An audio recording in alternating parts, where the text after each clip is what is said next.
Hello दोस्तों, आपके अपने YouTube चैनल एग्जाम फास्ट में स्वागत है। मैं संदीप सर। आज हम लोग टेस्ट सीरीज की जो है दूसरे टॉपिक की बात करते हैं, जहां का एग्जाम में आपके लगातार यही से क्वेश्चन पूछे जाते हैं। चाहे वो एग्जाम उत्तर प्रदेश का हो, बीपीएससी का हो, या राजस्थान स्टेट का हो, या मध्य प्रदेश स्टेट का हो, या सेंट्रल गवर्नमेंट का, यहाँ से क्वेश्चन बनेंगे, ये श्योर है। तो चलिए हम लोग बात करते हैं, पहले क्वेश्चन के बारे में देखते हैं। यहाँ पर पहला क्वेश्चन है, गंगा नदी उत्तर प्रदेश के किस जनपद या राज्य में प्रवेश करती है। तो सबसे पहले हमको ये समझना है कि गंगा नदी जो है यूपी के कहाँ पर प्रवेश करती है। मुरादाबाद, कन्नौज, बिजनौर और इलाहाबाद, मतलब प्रयागराज। तो इतना ध्यान रखिएगा, ये बिजनौर में प्रवेश करती है।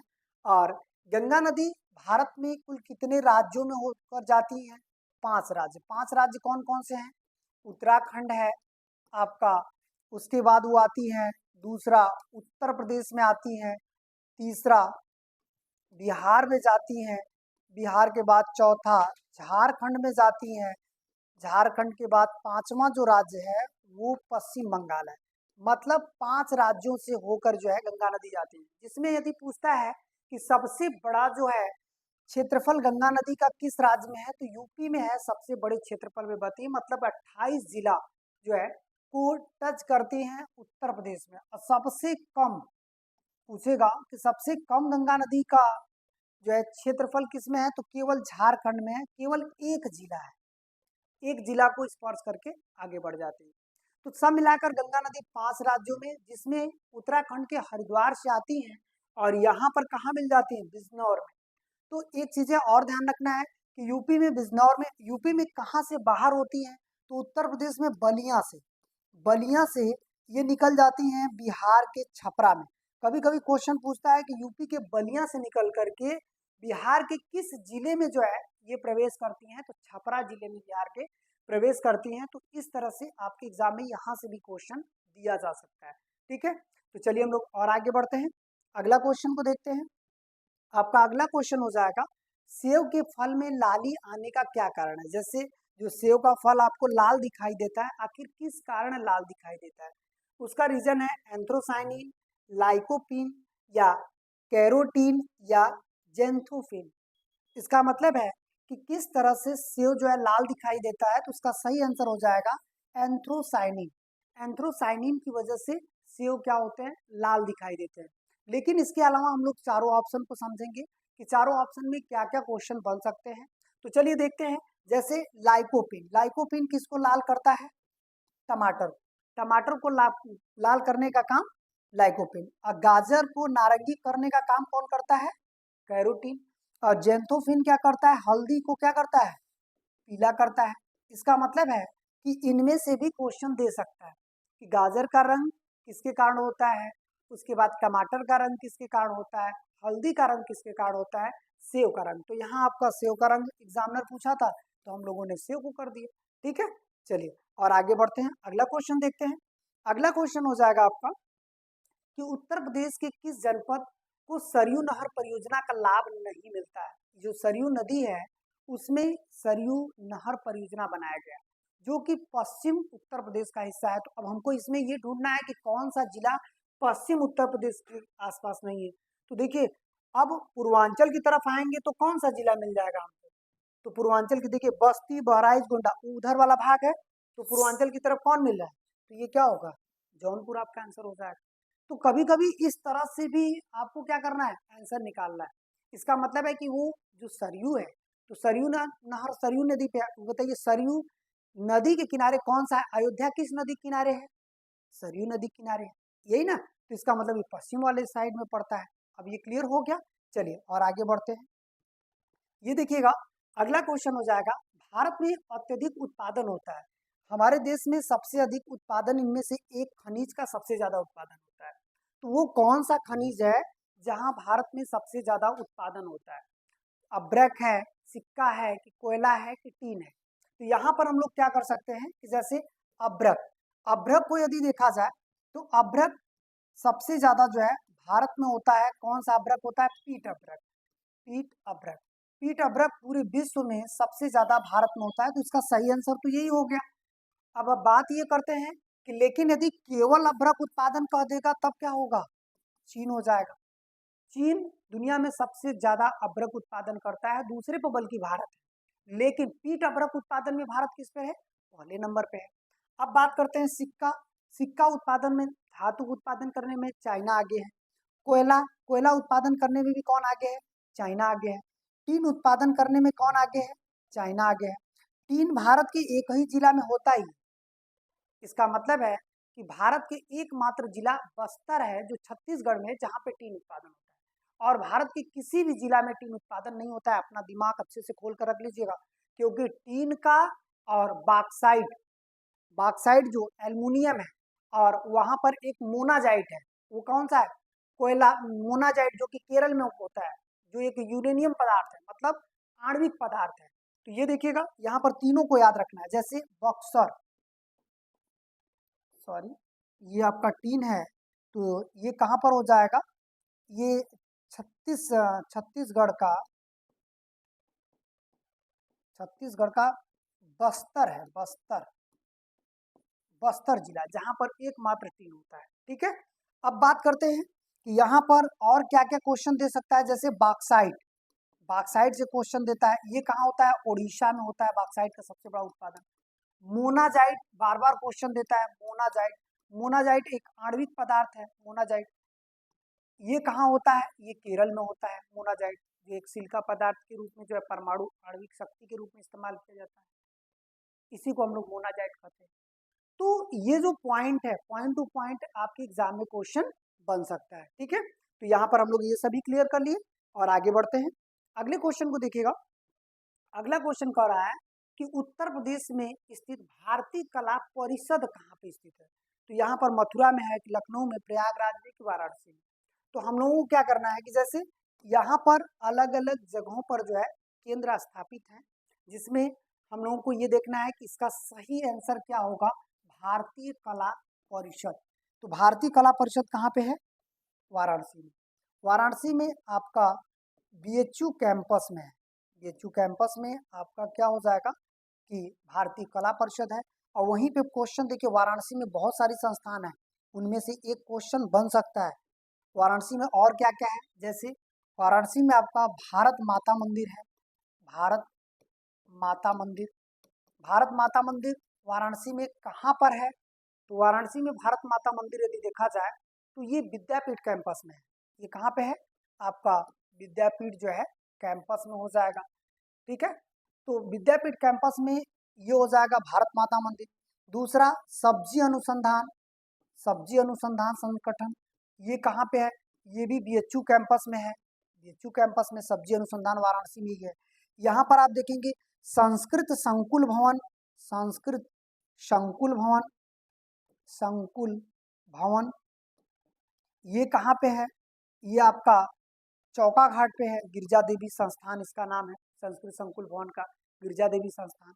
और वहीं यदि पूछा जाए कि हस्तकला केंद्र, हस्तकला केंद्र, हस्तकला केंद्र मतलब हाथ से बनाए हुए, तो ये छोटा लालपुर में बना है हस्तकला केंद्र का सबसे बड़ा।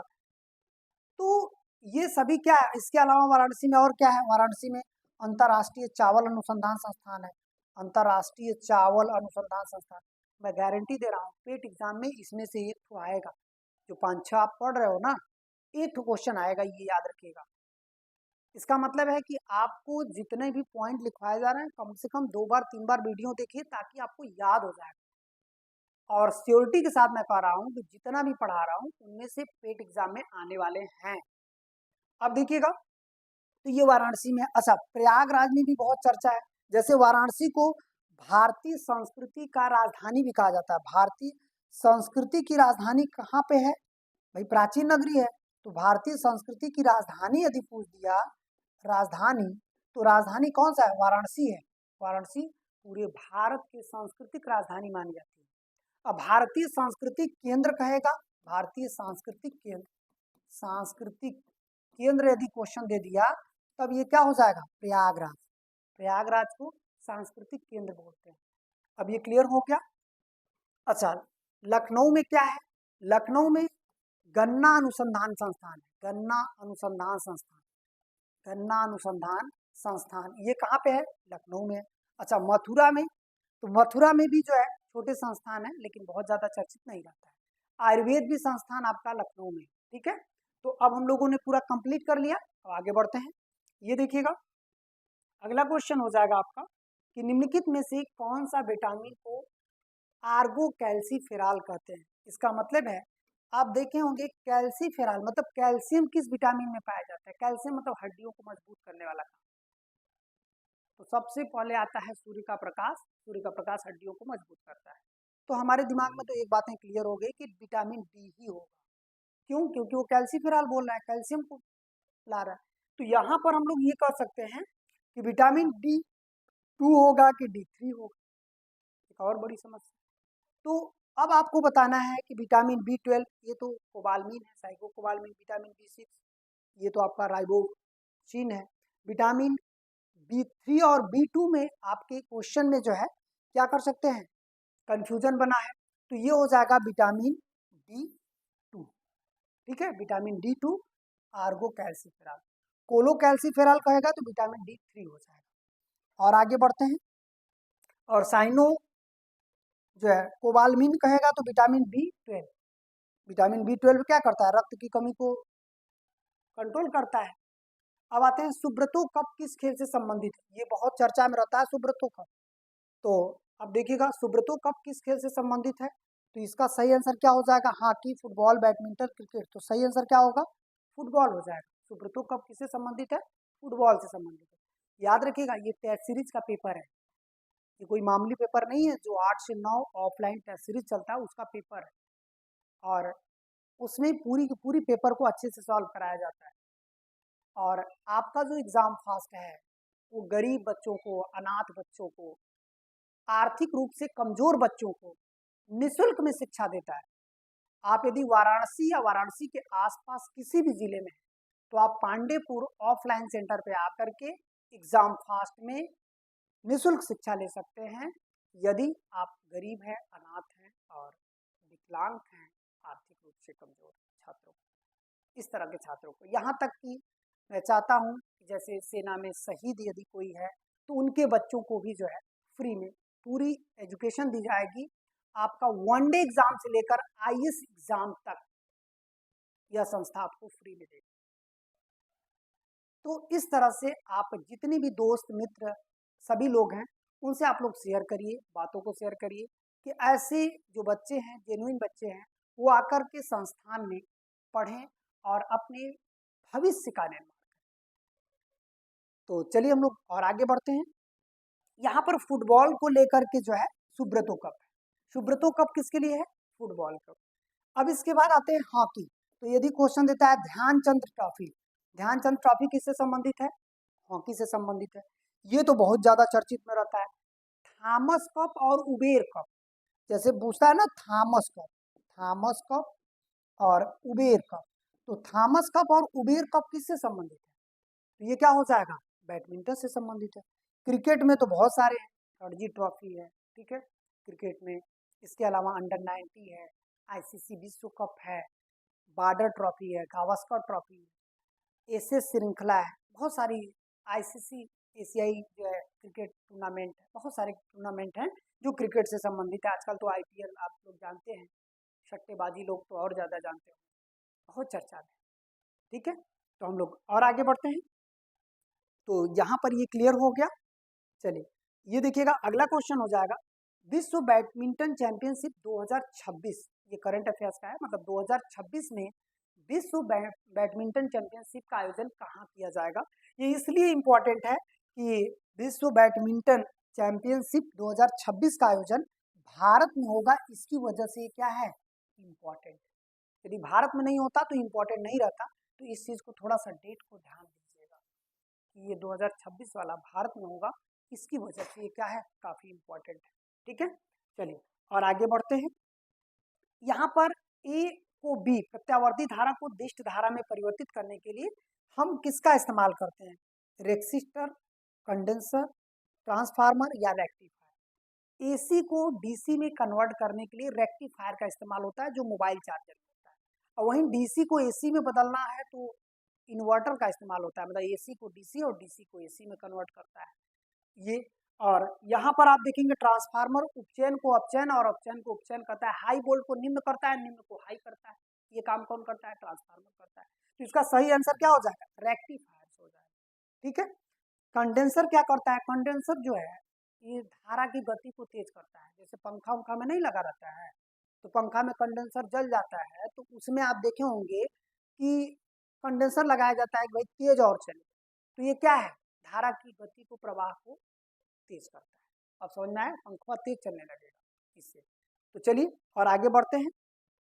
अगला हो जाएगा संयुक्त राष्ट्र संघ के महासचिव की नियुक्ति जो है ये किसके द्वारा होती है? संयुक्त राष्ट्र संघ के महासचिव की नियुक्ति जो है ये होती है महासभा, सुरक्षा परिषद, अंतर्राष्ट्रीय न्यायालय या सुरक्षा परिषद की सिफारिश पर महासभा द्वारा। तो यहाँ पर देखिए, जब भी संयुक्त राष्ट्र संघ के महासचिव नियुक्त होंगे वो सुरक्षा परिषद की सिफारिश पर महासभा द्वारा नियुक्त हो जाएंगे। अब ये क्लियर हो गया। चलिए आज हम लोग 10 ही क्वेश्चन करते हैं, लेकिन ऐसे ही आपको वीडियो मिलती रहेगी। चैनल पर लगातार बने रहिएगा। यदि पहली बार आए हैं तो सब्सक्राइब कर लीजिएगा। ठीक है। और कोई भी न्यूज़ आपको कंपटीशन से संबंधित या कोई विज्ञापन नोटिफिकेशन आता है तो इस चैनल पे आपको जरूर मिलेगा। आज के लिए इतना ही। धन्यवाद।